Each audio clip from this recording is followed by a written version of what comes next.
I've been married for 22 years. This is my husband. Wonderful man, love him, but we've had the same fight for about 20 years.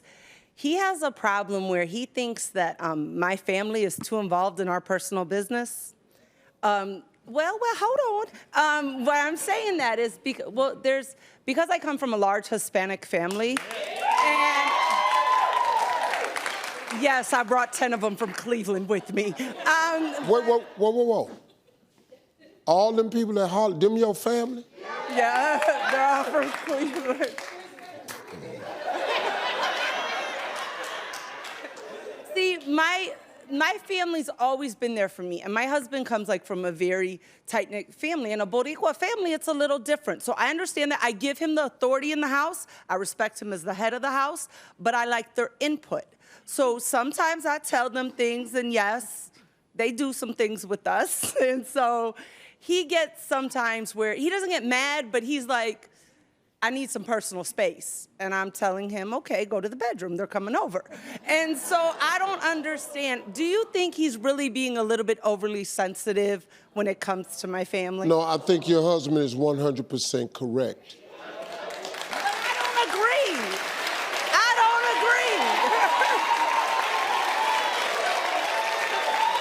agree. Uncle Steve, listen, I came here because I've been outnumbered for 24 years.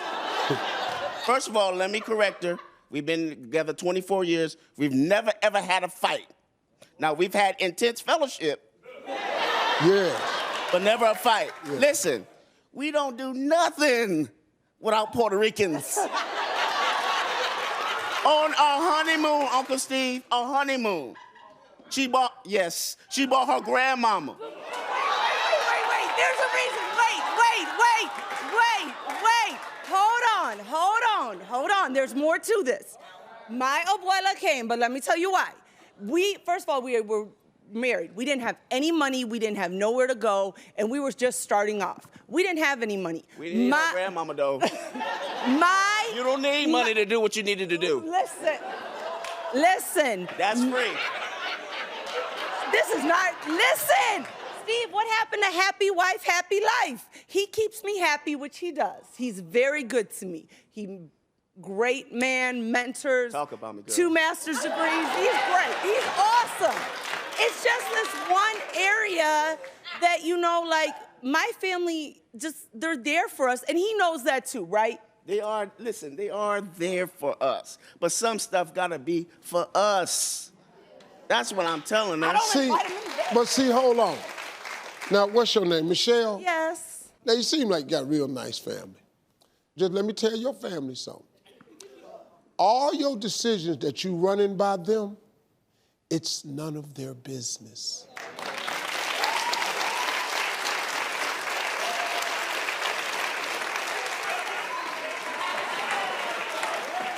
Somebody taught me something that I didn't know before. And when you get married, you should form a 2-handed circle. And in that 2-handed circle is you and the person you married.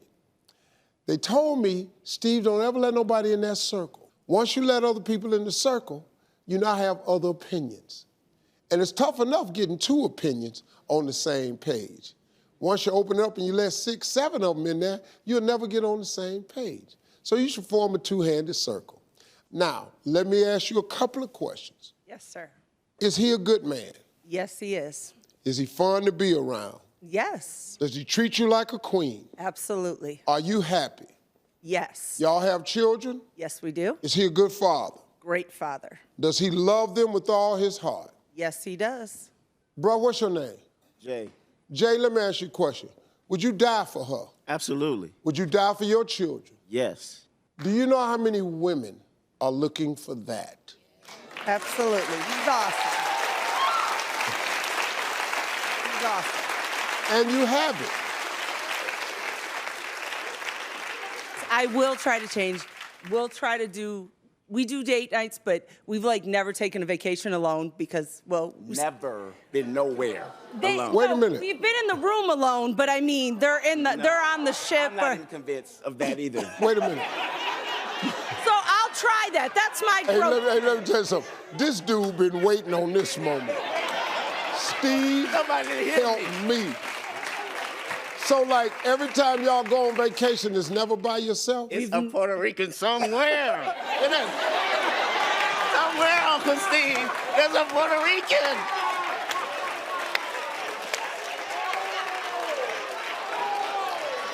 Michelle.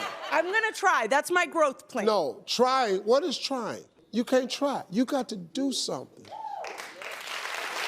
He owes you, and you owe him. All right, good talk, Steve. Thanks for allowing me to have this question.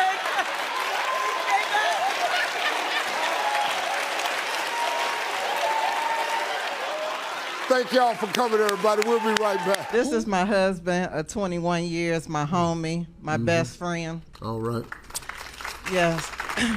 So recently, one evening, he had gotten in the shower after work, and he got out to, dry off or whatever everything.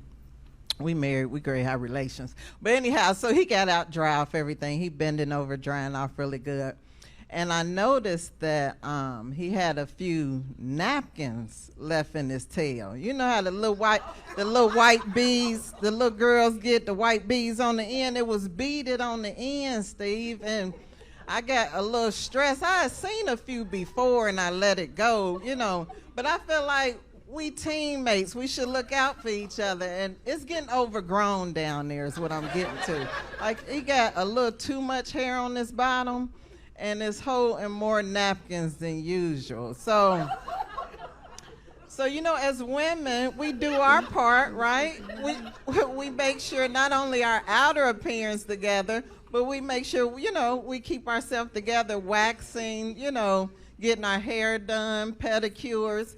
But it seemed like when we had the conversation that he felt like that's not what men's supposed to do, like get into, doing the waxing or, doing the pedicures.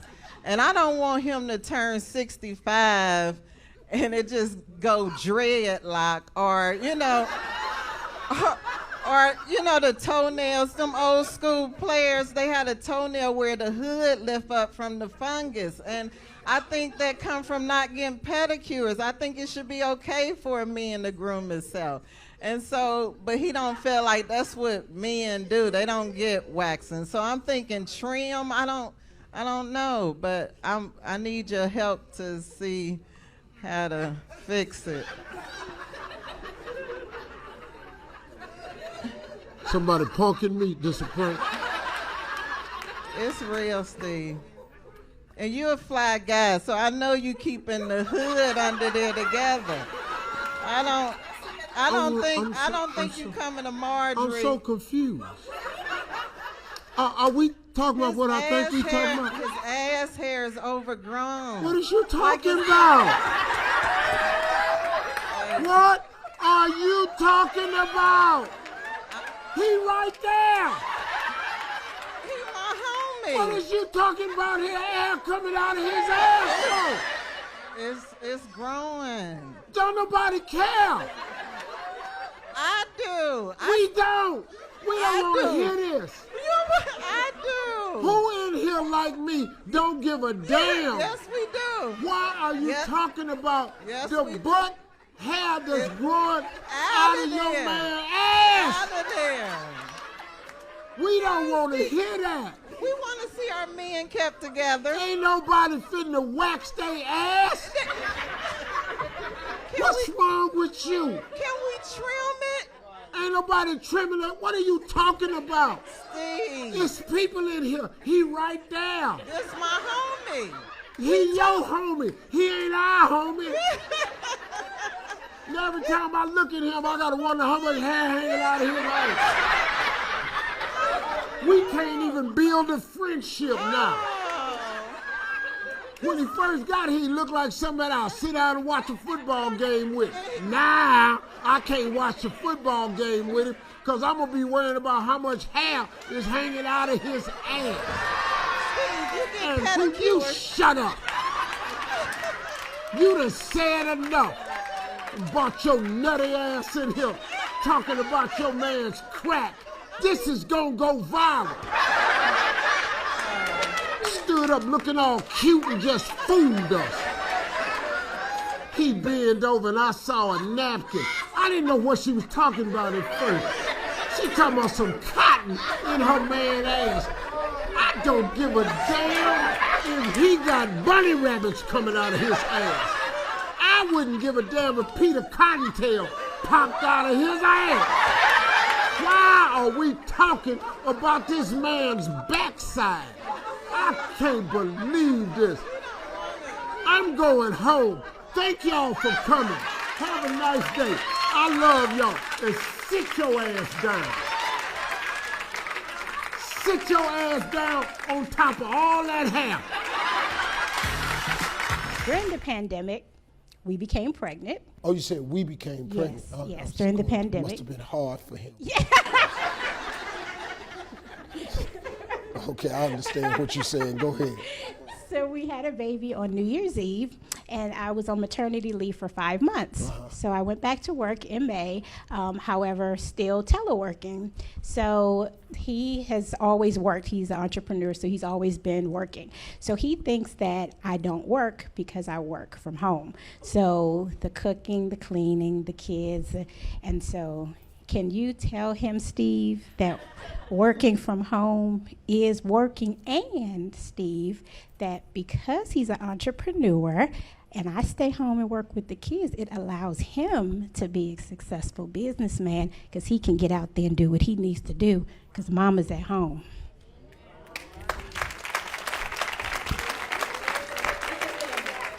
Well, I don't see why you need my help. You've explained it rather well. He don't think that I'm working. The audience seems to think that you explained it rather well. He seems like an intelligent man. The question is, how are you trying to communicate this to him at home? Oh. See, now I know it's a O. But when you at home trying to parlay this, how mad are you? So I'm a little mad, Steve, and then I have to explain the situation and all the things that I do during the day and how it fits into the family. And then his comment to me is, just remind me never to date a girl that went to Howard because y'all always be having to explain everything in detail. What's your name, bro? St. James. St. James. Do you think that when she's at home, do you consider it not really working since you're working from home? When you see somebody laying in the bed saying they working, I'm like, damn, that must be a good career you got where you can lay in the bed. So what kind of job? Well, well, let me rephrase this. Because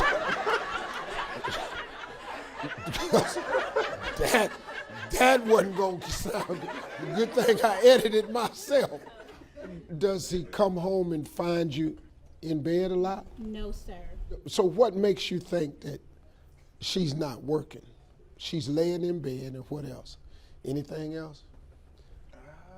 Just the constant, just she do whatever she want to do. I mean, she could be at Walmart and she'd be like, oh, I'm working. And I'm like, you been out shopping? She like, but I'm still working from home, even though I get to do shopping. You're working from home. I have a lunch break, Steve. You have a lunch break, at the Walmart. Yes. Yeah, shopping. Shopping. But when he come home, his meals are cooked, Steve. When he come home, his meals is cooked. Yes, because he's a hard-working man. So when he come home, his... So you have meals when you come home? I do. Oh, okay. And hold on. Oh, I see what's happening now. And she had the baby New Year's. Yes. Oh, okay. And she takes care of the baby full time. Yes. Yes. Oh, so what we need to do here is we need to allow everybody to get a full sense of what each other's value is. How about this right here? Give her a little Howard University getaway with her girls for the weekend. Just let her go with her girls for the weekend. You take the baby and just sit at the house for 2 days. It don't take no more than that. Two days at the house. Just the baby. And while you're watching the baby, try to get yourself something to eat. And then while you fixing something to eat, try to catch up on the news. While the baby sleep, try to get you some sleep. And after the second day, let her come home. And then let's have another conversation about who don't do.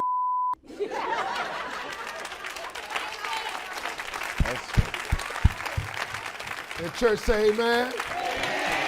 Amen again. Thank y'all very much. Michael has some concerns about his wife's wardrobe. Yeah, hey, hi Steve, hi James. Hey, Mike.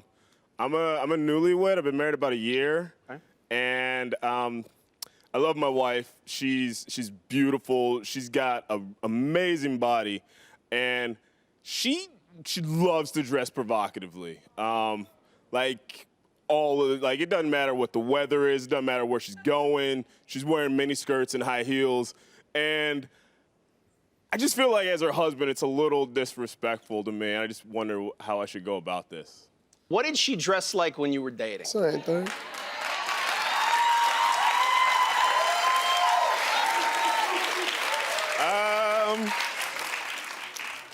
Kind of dresses the way she does now. I had Why I asked her out. I had a feeling that might be the answer. Yeah. So I gotta say at the outset, and I'm not trying to jump on you, but this is a little bit on you, okay? So you knew what you were getting into here, you knew who you married. So now what do you do? Okay, I don't think you end up in my office if you, thankfully, but I think you gotta address the issue. So how do you address it? I think the way you address it is you phrase it in a way that's not gonna be controlling of her, okay? Because I don't think you have a right to say it, unless you had a conversation with her before you got married about, hey, once we get married, I have a different expectation of you. Or if she made a promise to you that once we get married, I'm gonna do things a little bit differently. I think you wanna phrase this to her in a way that shows a lot of respect for her and that also acknowledges who she is. So I might say to her, if I was you, you know what? I think you're the most beautiful woman, but I think, we're married. I wanna share certain parts of myself only with you. And I really want you to share certain parts of yourself only with me. And I think there should be, some parts of our lives, of our bodies, of the things we say and do that we should only share with each other. And I feel you're so special to me and I want to be so special to you, because that way you're phrasing it to her in a way that's respectful of her and that increases your level of respect for her. It doesn't turn it into a conversation about you controlling her or thinking low of her for being the woman she was when you met her and that caught your eye to begin with. So that would be my best advice. Fair. Wait. You got exactly what you wanted. You wanted her. Yeah. You wanted her because of that. It's gonna come a time where she ain't gonna be able to wear none of this. Cause some things is gonna happen. Yeah. It could be kids, age, combination. It's just gonna change. She ain't gonna wanna wear none of this, and she ain't gonna be able to wear none of this. Enjoy your youth while you have it. That's what I think. I've been dating my friend for the past 6 years. Say it again. I've been dating my friend for the past 6 years, Okay. on and off, more consistently the last couple years. I call him my friend because he's uncomfortable with titles. He says he wants to be more financially stable before he settles down with me. The last couple of years, he was laid off, lost his job, lost his mom, she passed away, and he's dealt with that and kind of hasn't been the same, and I've been right there with him. Both of our families consider us in a relationship, but he just doesn't consider that. And I asked him, I said, well, if we were married and all these things happened, you lost your job, would you get a divorce? So I'm at a point where I'm kind of tired of waiting. I wonder, should I be waiting for him to settle down, be financially stable, or should I walk away? Can I ask you a question? Sure. How old is he? 37. 37. Mm-hmm. You've been dating him 6 years. On and off. On and off. Off and on. Men don't do off. More consistently the last Listen to couple me. years. Men don't do off. I feel for women when you say I'm in an off again, on again relationship. You was off. Men don't do off. Right. If we ain't on with you, we on somewhere. We ain't got to go find ourselves in the mountains and all this here.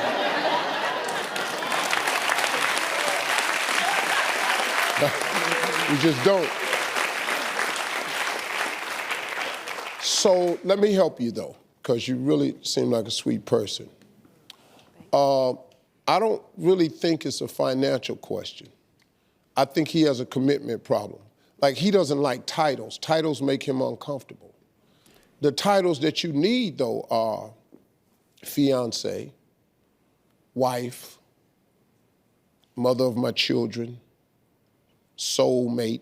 Right. These are just titles that make women feel better. I got news for you. They make men feel better, too. For every woman that needs a man, there's a man that needs you, too. Stop thinking that we can exist without you, because we can't.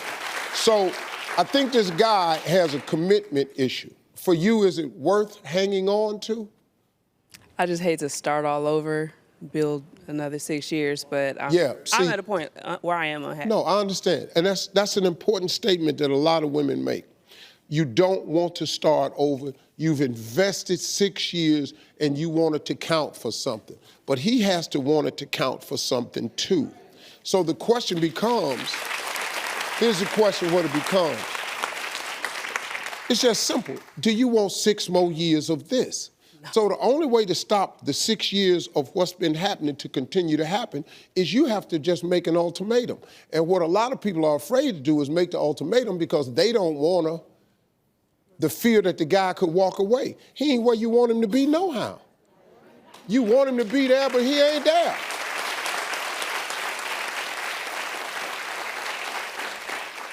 Let me just tell you this quickly. When I flunked out of school, I came back to live with my parents for 6 months. And so every time I got paid, I kept telling my mama, I said, Mama, I'm gonna get a new car.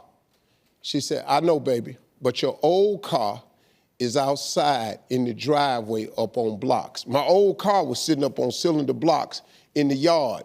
Cups was under it, leaves was under it. Every payday, I come in the house. I said, Mama, I'm working. I'm gonna get me a new car. She said, I know, baby, but your old car in the driveway up on blocks. This went on for about 5-6 weeks. Finally, I always know my mother always tried to teach me something. So I walked in the house one time and said, Mama, I'm telling you, have faith in me. I'm gonna get myself another car. She said, I know, baby, but your old car outside up on the blocks. I said, Mama, what do my old car up on the blocks got to do with me getting a new car? She said, because you ain't prepared to get the new car. She said, see, Steve, as long as your old car under the block, where you gonna put this new car? And so I said, okay. So I called my partner up, paid him $15. He came, towed my car away. This was a long time ago. You can't tow no car for 15 no more. So he came, he towed my car away. I moved the bricks. I swept up all of them under the car, cleaned up all that paper, got me some concrete cleaner, put it down, got them oil stains up, boom, cleared out the driveway. 2 weeks later, I didn't get a new car, but I got a used car. And I pulled it up in the driveway. I said, Mama, I got the car. She said, I know, because you cleared out that old raggedy car that was up on blocks. So I said, Mama, so what was you trying to say to me? She said, son, if you're gonna ask God for something, you gotta make ready to receive it. But if you don't ever make ready to receive it, where you gonna park the new car? And that's what happened to a lot of women with these men. You got these old dudes sitting in your driveway up on blocks. Now you can't get the new man in there because you got this old man sitting up in your driveway on blocks. You don't want him, he don't work, he don't carry you nowhere, he ain't worth a damn. You ought to get his punk towed out for $15.